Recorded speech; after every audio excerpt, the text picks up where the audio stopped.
Hello friends, എല്ലാവർക്കും good morning. അപ്പം മൗനരാഗത്തിൻ്റെ ഇന്നത്തെ ഒരു സൂപ്പർ ഹിറ്റ് വിശേഷത്തിലേക്ക് എല്ലാവർക്കും സ്വാഗതം. അങ്ങനെ നമ്മുടെ കിരണിനെയും അതേപോലെ തന്നെ രതീഷിനെയാണ് കാണിക്കുന്നത്. അപ്പോൾ കിരൺ പറയുകയാണ് അത് എന്നാലും അയാൾ എങ്ങനെയാണ് ഉള്ളിൽ കയറിയത്, ആരാണ് അയാൾക്ക് ഒരു ഇൻഫർമേഷൻ കൊടുത്തത്. ഏതായാലും ആ വീട്ടിൽ രണ്ടുപേരും ഉണ്ടായിരുന്നുള്ളൂ, രണ്ടും സ്ത്രീകളാണ് എന്നറിഞ്ഞു വെച്ചുകൊണ്ട് തന്നെയാണ് ആ ഗുണ്ട അതിനകത്ത് കയറിയത്. അപ്പോൾ നമ്മുടെ രതീഷ് ആണെങ്കിൽ സാറേ ഇത് ആരുടെ ആൾക്കാരായിരിക്കും, ആ ഗംഗാപ്രസാദിൻ്റെ ആണോ അല്ലെങ്കിൽ വിക്രമിൻ്റെ ആൾക്കാരായിരിക്കും എന്ന് ചോദിച്ചപ്പോഴേക്കും എടാ എൻ്റെ സംശയം വെച്ച് അത് വിക്രമിൻ്റെ ആളാവാൻ തന്നെയാണ് സാധ്യത. പക്ഷെ എന്നാലും എടാ ആ വീടിൻ്റെ ഉള്ളിൽ എങ്ങനെയാടാ കയറിയത് എന്നൊക്കെ ചോദിക്കുമ്പോൾ രതീഷും വല്ലാത്തൊരു സംശയത്തിൽ ഇങ്ങനെ നിൽക്കുകയാണ്. കല്യാണി ആ മെയിൻ സ്വിച്ച് ഓഫ് ആക്കിയില്ലായിരുന്നെങ്കിൽ അവൾക്ക് തന്നെയായിരുന്നു ആ കുത്തേക്കേണ്ടത്. അവൾക്ക് കുത്തേറ്റിരുന്നെങ്കിൽ അവൾ ഒരിക്കലും രക്ഷപ്പെടില്ലായിരുന്നു.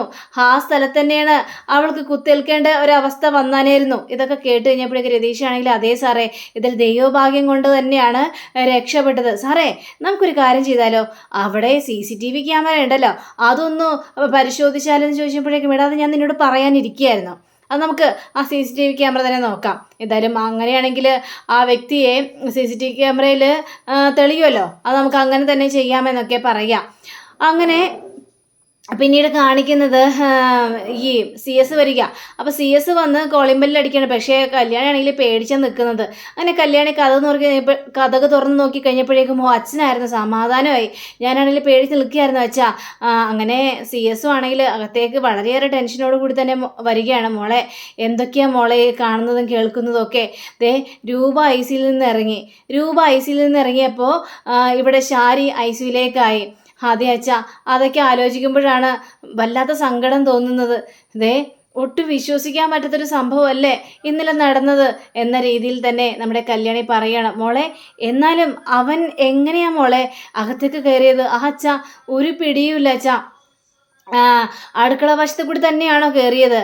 അങ്ങനെ ആവാനാ സാധ്യത. അങ്ങനെയാണെങ്കിൽ ആ ഡോറിൻ്റെ കുറ്റിയോ എന്തെങ്കിലുമൊക്കെ തല്ലിപ്പൊളിച്ചിട്ടായിരിക്കുമല്ലോ കയറിയിട്ടുണ്ടാവുക. അങ്ങനെ ആയിരിക്കും മോളെ കയറിയിട്ടുണ്ടാവുക എന്നൊക്കെ ഇങ്ങനെ പറയാ. ഇത് കിട്ടുന്നപ്പോഴേക്കും അതെ അങ്ങനെ തന്നെ ആയിരിക്കും അച്ഛാ. പക്ഷേ ആരായിരിക്കും, ആരുടെ ഗുണ്ടയായിരിക്കും കയറിയിട്ടുണ്ടെങ്കിൽ ഗംഗാപ്രസാദിൻ്റെ ആണോ അല്ലെ വിക്രമിൻ്റെ ആണോ? മോൾ അയാളുടെ മുഖം കണ്ടായിരുന്നോ? ഇല്ല അച്ഛാ, മുഖം കണ്ടായിരുന്നില്ല. മുഖം മറച്ചു വെച്ചിരിക്കുകയായിരുന്നു. പിന്നെ വേറൊരു കാര്യമുണ്ട്, എനിക്ക് അവൻ്റെ ആ ഒരു ഷേപ്പൊക്കെ കണ്ടിട്ടേ വിക്രമിൻ്റെ ഏതോ തരികിട കൂട്ടുകാരൻ തന്നെയാണെന്നാണ് എനിക്ക് തോന്നുന്നത്. അവന് ഇതേപോലെ ലോക്കൽ കൂട്ടുകാരൊക്കെ ഉണ്ട്. അപ്പോൾ ചിലവരുടെ ബേക്ക് കണ്ടാൽ തന്നെ നമുക്ക് മനസ്സിലാവുമല്ലോ അതാരാണെന്ന്. അങ്ങനെ എനിക്കൊരു ഏകദേശം ഊഹം കിട്ടിയതാണ്. മോള് പറഞ്ഞ സത്യം തന്നെയായിരിക്കും. ആ വിക്രമിന് ഭയങ്കര വൈരാഗ്യമായിരുന്നല്ലോ മോളോട്.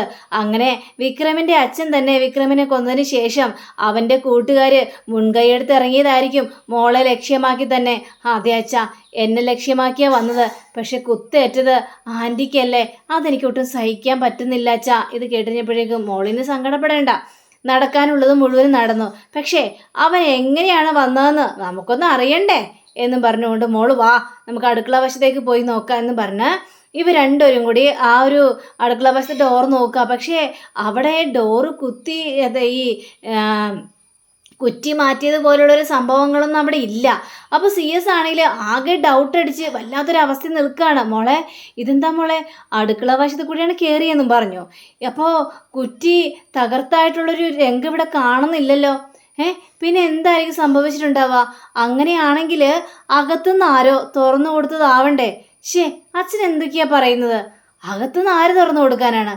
ഞാൻ ആൻറ്റി മാത്രമല്ലേ ഉണ്ടായിരുന്നുള്ളൂ. അപ്പോൾ പിന്നെ അകത്തുനിന്ന് ആരെങ്കിലും കുറ്റി തുറന്നു കൊടുക്കോ? മോള് പറഞ്ഞ സത്യം തന്നെയാണ്. ശാരിയും മോളും മാത്രമേ ഉണ്ടായിരുന്നുള്ളൂ വീടിനകത്ത്. പക്ഷേ ഈ കുറ്റി തകർത്തിട്ടില്ല. പിന്നെ ഈ പരിസരമൊക്കെ ഒന്ന് നോക്കിയ മോളെ, ചെരുപ്പിൻ്റെ ഒരു പാട് പോലും ഇല്ല. അപ്പോൾ അവൻ ടെറസിൻ്റെ മുകളിൽ കയറി ആ ഡോറിലൂടെ ആയിരിക്കും വന്നിട്ടുണ്ടാവുക. അച്ഛാ, അച്ഛൻ പറഞ്ഞ സത്യം തന്നെയാ. മോളോ അവിടെ ഉറക്കെ പോയി നോക്കിയായിരുന്നോ? ഇല്ലച്ചാ, ഞാനൊന്നും പോയി നോക്കിയൊന്നുമില്ല. ആകെ ടെൻഷൻ അടിച്ച് പണ്ടാരടങ്ങി ഇരിക്കുകയായിരുന്നു അച്ഛാ. അതുകൊണ്ട് എനിക്കതൊന്നും നോക്കാനായിട്ട് തോന്നിയില്ല. എങ്കിലേ അങ്ങനെ തന്നെ ആവാനാ സാധ്യത. പക്ഷെ അച്ഛാ എന്നാലും ഈ അടുക്കള ഡോറ് തുറന്നല്ലേ കിടന്നേച്ചത്. അപ്പം പിന്നെ എങ്ങനെയാ? എൻ്റെ പൊന്നു മോളെ, ടെറസിൻ്റെ മുകളിൽ പോയി ആ ഡോറിലൂടെ അവൻ കടന്ന് ആ ഡോറ് പൂട്ടിയിട്ടുണ്ടാവും. അതിനുശേഷം അവൻ നേരെ വന്ന് അടുക്കള വാതിൽ തുറന്നിട്ട് കാണും. കാരണം നിന്നെ കൊലപ്പെടുത്തിയതിന് ശേഷം എത്രയും പെട്ടെന്ന് രക്ഷപ്പെടണമല്ലോ, അതിനു വേണ്ടിയായിരിക്കും ആ കൊലയാളി ഈ ഡോറ് തുറന്നിട്ടുണ്ടാവുക. അച്ഛനാ പറഞ്ഞത് പോയിന്റ് തന്നെയാണ്. എങ്കിൽ പിന്നെ നമുക്ക് മേളയും കൂടി ഒന്ന് പോയി നോക്കാം എന്നും പറഞ്ഞുകൊണ്ട് ഇവർ രണ്ടുപേരും കൂടി നേരെ മുകളിലേക്ക് കയറി ആ ഒരു ഡോറ് നോക്കുക. ഡോറ് നോക്കി കഴിഞ്ഞപ്പോഴേക്കും ഡോറിനും ഒരു കുഴപ്പമില്ല. എന്താ സംഭവിച്ചതെന്ന് ഒരു പിടിയും കിട്ടുന്നില്ല. ഇതെന്താ കല്യാണി മോളെ, ദേ ഈ ഡോറിനൊരു കുഴപ്പമില്ല. അപ്പം അവൻ പിന്നെ ഏതിൽ കൂടിയാ വന്നത്? അപ്പോൾ ആ അടുക്കള വശത്തു കൂടി തന്നെയാ വന്നത്. അങ്ങനെ വരണമെങ്കിൽ അവന് ഡോർ ആരെങ്കിലും തുറന്നു കൊടുത്തതായിരിക്കില്ലേ? അച്ഛാ, എനിക്കൊന്നും അങ്ങോട്ട് മനസ്സിലാവുന്നില്ല അച്ഛാ. അച്ഛാ, ചിലപ്പോ ആൻറ്റി ചിലപ്പോൾ ഡോറ് തുറന്നിട്ടിട്ട് വല്ല ജോലിയും ചെയ്തായിരിക്കും. ആ സമയത്ത് മുൻവശത്തു കൂടി തന്നെ അവൻ എവിടെയെങ്കിലും കയറി ഒളിച്ചിരുന്നതെങ്കിലോ, അങ്ങനെയായിരിക്കും സംഭവിച്ചതെങ്കിലോ. അതും തള്ളിക്കളയാനായിട്ട് പറ്റില്ല മോളെ, അങ്ങനെയും സംഭവിക്കാം. ശാരി അറിയാതെ ഡോറ് തുറന്നിട്ട് ജോലി വല്ലതും ചെയ്ത് കാണും. ആ സമയത്ത് ഈ കള്ളനാണെങ്കിൽ മതിൽ ചാടി വന്ന് എവിടെയെങ്കിലും പതുങ്ങിയിരുന്ന് കാണും, ആരും കാണാത്ത രീതിയിൽ. അതിനുശേഷമായിരിക്കും അടുക്കളയിലേക്ക് കയറിയതും അടുക്കള ഡോറ് തുറന്നിട്ടതും പിന്നീട് കത്തിയായിട്ട് മോളെ കൊല്ലാനായിട്ട് റൂമിലേക്ക് വന്നതും. അതെ അച്ഛാ, അങ്ങനെ തന്നെ ആവാനാണ് സാധ്യത. ഇത് വല്ലാത്തൊരു സംഭവമായി പോയി. ഏതായാലും പോലീസിനെ അറിയിച്ചിട്ടുണ്ട് ഞാൻ. പോലീസ് ഉടനെ തന്നെ എത്തും. അപ്പം യഥാർത്ഥത്തിൽ എന്താ സംഭവിച്ചതെന്ന് കണ്ടറിയാനായിട്ട് പറ്റും എന്നൊക്കെ ഇവർ സംസാരിക്കുമ്പോഴാണ് നമ്മുടെ കിരണും രതീഷും കൂടി വരുന്നത്. അവർ വരുന്നുണ്ടല്ലോ എന്ന് പറഞ്ഞ ഇപ്പം ഇവരകത്തേക്ക് കയറുകയാണ്. മോനെ, എന്തായി മോനെ കാര്യങ്ങളൊക്കെ എന്നൊക്കെ ചോദിച്ചപ്പോഴേക്കും അച്ഛൻ ഞങ്ങളിപ്പോൾ അതിനെക്കുറിച്ച് സംസാരിച്ചുകൊണ്ടിരിക്കുകയായിരുന്നു. പിന്നെ ഇനിയിപ്പോൾ ഞങ്ങളിപ്പോൾ ഡോറൊക്കെ നോക്കിയായിരുന്നു, പക്ഷേ അടുക്കള ഡോറ് തുറന്നു കിടക്കുകയായിരുന്നു എന്ന് കല്യാണി മോള് പറഞ്ഞു. പക്ഷേ അടുക്കള ഡോറിൻ്റെ അവിടെ ഒരു കുറ്റി പോലും നശിപ്പിച്ചിട്ടില്ല. അപ്പം എങ്ങനെയാണ് കള്ളനകത്തേക്ക് കയറിയിട്ടുണ്ടാവുക? അപ്പോൾ ഈ അകത്തുനിന്ന് ആരെങ്കിലും തുറന്നു കൊടുത്തിട്ട് ആവണ്ടേ അകത്തേക്ക് കയറിയിട്ടുണ്ടാവുക. ഇതൊക്കെ കേട്ട് കഴിഞ്ഞപ്പോഴേക്കും നമ്മുടെ രതീഷ് ആണെങ്കിൽ ദേ സാറേ, ഞാനൊരു കാര്യം തുറന്നു പറയാട്ടോ സാറേ, എനിക്കിപ്പോഴും സംശയമുണ്ട്. ആ സരയുവിനെയും ഈ ശാരി ആൻറ്റിയെയും എനിക്ക് വല്ലാത്ത സംശയമുണ്ട്. ഇത് കേട്ട കല്യാണമാണെങ്കിൽ രതീഷ് ഏട്ടൻ എന്തൊക്കെയാണ് പറയുന്നത്? അങ്ങനെയൊന്നും സംഭവിക്കില്ല. ആൻറ്റി എൻ്റെ ഒപ്പം തന്നെ ഉണ്ടായിരുന്നല്ലേ. ആൻറ്റിയുടെ സ്വഭാവമൊക്കെ മാറിയതാണ്. ആൻറ്റി അങ്ങനെയൊന്നും തുറന്നു കൊടുക്കാനായിട്ട് പോകുന്നില്ല. എൻ്റെ കല്യാണി, നീ ഇതൊക്കെ ഇവരെയൊക്കെ വിശ്വസിക്കുന്നുണ്ടല്ലോ. അപ്പം രതീഷ് വീണ്ടും ആവർത്തിച്ച് പറയുകയാണ്, ഇവരെയൊന്നും എനിക്ക് വിശ്വാസമില്ല. ഇവർ മാറി എന്നൊക്കെ പറയുന്നുണ്ട്, എന്നാലും ഇവരെയൊന്നും എനിക്ക് വിശ്വാസമില്ല. ആ മനോഹരനോടാണെങ്കിലേ ഇവർക്കൊക്കെ ഭയങ്കരേറെ അരിശമാണെന്നും പറയുകയാണ്. പിന്നെ മനോഹരനോട് അരിശമൊന്നും ഇപ്പോൾ സരയുവിനില്ല. കാരണം സരയുവിൻ്റെ മനസ്സ് മാറിയിട്ടുണ്ട്. അവനോടിപ്പോൾ ഒരു അരിശമില്ലെന്നാണ് പറഞ്ഞത്. അതൊക്കെ അവളുടെ വെറും നമ്പറാണ്. എനിക്കിപ്പോഴും സരയുവിനെ വിശ്വാസമൊന്നുമില്ലെന്നൊക്കെ രതീഷ് ഉറപ്പിച്ച് തന്നെ പറയുകയാണ്.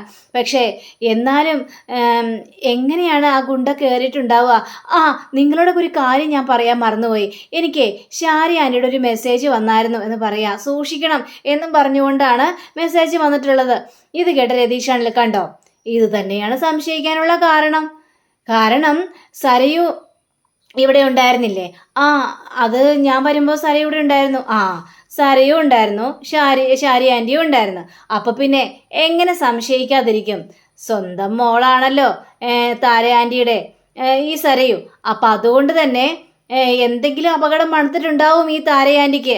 അപ്പോൾ എന്തൊക്കെയോ രഹസ്യങ്ങൾ താര ആൻറ്റിക്ക് അറിയാം. അതുകൊണ്ട് തന്നെയാണ് സൂക്ഷിക്കണമെന്ന് പറഞ്ഞുകൊണ്ട് മെസ്സേജ് അയച്ചത്. എടാ, അത് അതുകൊണ്ടൊന്നും ആയിരിക്കില്ല. ആദ്യം കല്യാണിക്ക് ഒരു കുത്തേറ്റതാണല്ലോ. ആ സമയത്ത് ഇനിയും ഇങ്ങനൊരു സംഭവങ്ങൾ ഉണ്ടാകാനായിട്ട് പാടില്ല, സൂക്ഷിക്കണം എന്നതുകൊണ്ടായിരിക്കും മെസ്സേജ് അയച്ചിട്ടുണ്ടാവുക. സാർക്കൊക്കെ ഇങ്ങനെയൊക്കെ പറയാം സാറേ, പക്ഷേ എനിക്ക് രണ്ടെണ്ണത്തിനെയും വിശ്വാസമില്ല. അപ്പോഴേക്കും എന്തായാലും നമുക്ക് ആ CCTV ക്യാമറ ഒന്ന് പരിശോധിക്കാം എന്ന് CS പറഞ്ഞു കഴിഞ്ഞപ്പോഴേക്കും ഞങ്ങൾ അതിനു വേണ്ടി തന്നെയാണ് വന്നത്, നമുക്ക് നോക്കാം എന്ന് പറഞ്ഞുകൊണ്ട് ഇവരെല്ലാവരും കൂടി ആ CCTV ക്യാമറ ഒന്ന് നോക്കുകയാണ്. അപ്പോൾ നോക്കിക്കഴിഞ്ഞപ്പോഴേക്കും അവിടെ CCTV ക്യാമറ വർക്കാവുന്നില്ല. ഇത് കണ്ട് ഇവരാകെ ഞെട്ടിപ്പോകണം. ഇതെന്താണ് ഇത്? CCTV ക്യാമറ വർക്കാവുന്നില്ലല്ലോടാ, ഇതെന്താണ് സംഭവിച്ചത്? എൻ്റെ സാറേ, ഞാൻ ഇപ്പോഴും പറയുന്നു, ആ സരയുവിനെ പച്ചവെള്ളത്തിൽ വിശ്വസിക്കാനായിട്ട് പാടില്ല. ഞാൻ പറയുന്നത് സത്യം തന്നെയാണ്. ഇവളേക്ക് നിങ്ങൾ വിശ്വസിക്കുന്നതാണ് ഏറ്റവും വലിയ ഇതായിട്ട് മാറിയിരിക്കുന്നത്. കല്യാണിയെ തീർക്കണമെന്ന് അവളുടെയൊക്കെ മനസ്സിൽ ആഗ്രഹം ഉണ്ടായിരിക്കും. അങ്ങനെയൊക്കെ തന്നെയായിരിക്കും ഇത് സംഭവിച്ചിട്ടുണ്ടാവുക. ശാരി ആൻറ്റിനെ ഞാൻ പറഞ്ഞിട്ടൊന്നും കാര്യമൊന്നുമില്ല. അവർക്കും ഇവളോടൊക്കെ ഭയങ്കര അരിശുമായിരുന്നില്ലേ എന്നൊക്കെ പറയുമ്പോൾ രതീഷെ മിണ്ടാതിരിക്കുക. എനിക്കിനി സരയുവിനെ സംശയിക്കാനായിട്ട് കഴിയില്ല. അവൾ നല്ല രീതിയിൽ തന്നെയാണ് മുന്നോട്ട് പോയിക്കൊണ്ടിരിക്കുന്നത്. എനിക്ക് അവളെ സംശയിക്കാനായിട്ട് കഴിയില്ലെന്ന് പറയാം. നിങ്ങളൊക്കെ പിന്നെ ഇങ്ങനെ പറയുമ്പോൾ ഞാനെന്ത് പറയാനാ? ഇനിയും ദേ ശത്രുക്കൾ നീങ്ങിയിട്ടില്ല. ശത്രുക്കൾ നമ്മുടെ കൺമുന്നിൽ തന്നെയുണ്ട്. ഞാൻ ഏതായാലും താരാൻ്റിയെ ഒന്ന് പോയി കാണട്ടെ. താരാൻ്റി ആണല്ലോ ഇങ്ങനെ ഒരു മെസ്സേജ് അയച്ചത്. അപ്പോൾ താരാൻ്റിയെ പോയി ഒന്ന് കണ്ടിട്ട് എന്താണെന്ന് വെച്ചാൽ തീരുമാനിക്കാം.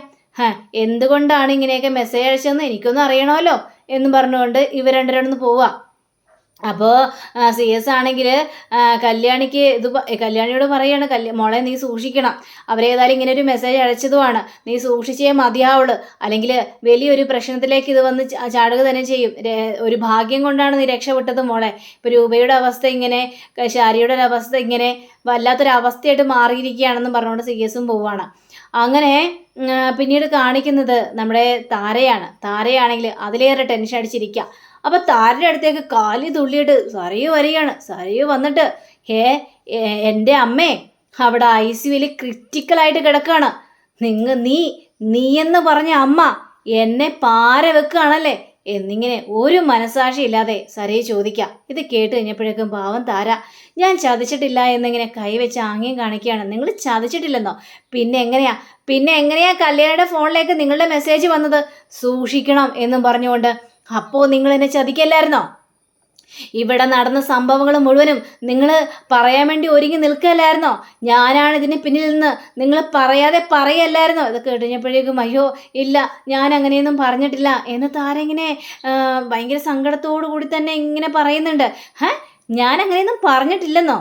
നിങ്ങൾ പറയും, നിങ്ങൾ അങ്ങനത്തെ മെനകെട്ട സ്ത്രീയാണെന്ന് പറഞ്ഞുകൊണ്ട് ഈ താരയുടെ മുടിക്ക് ഇങ്ങനെ കുത്തിപ്പിടിക്കുകയാണ്. ഞാനൊരു കാര്യം പറഞ്ഞേക്കാം, നിങ്ങൾക്ക് എന്നോട് ഒരു സ്നേഹമില്ലെന്ന് മനസ്സിലായി.